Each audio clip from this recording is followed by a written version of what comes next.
दोन्ही बंधू एकत्र आल्यामुळे शिवसेनेमध्ये प्रवेश थांबतील अशा बातम्या चुकीच्या निराधार आहेत असं वक्तव्य शिवसेनेचे नेते संजय राठोड यांनी केलंय। ठाकरेंची शिवसेना आणि इतर पक्षातील जवळपास 10,000 पदाधिकारी कार्यकर्ते शिवसेनेमध्ये येण्यास इच्छुक असल्याचंही संजय राठोड यांनी म्हटलंय। पाहूयात।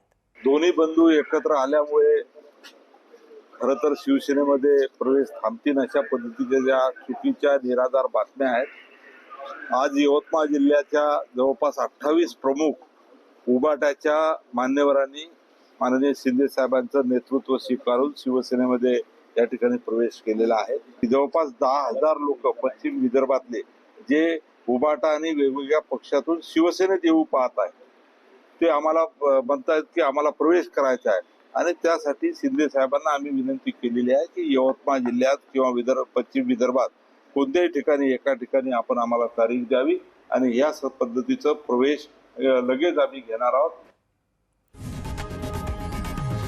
लोकशाही मराठी ऐका, पहा, जागरूक रहा।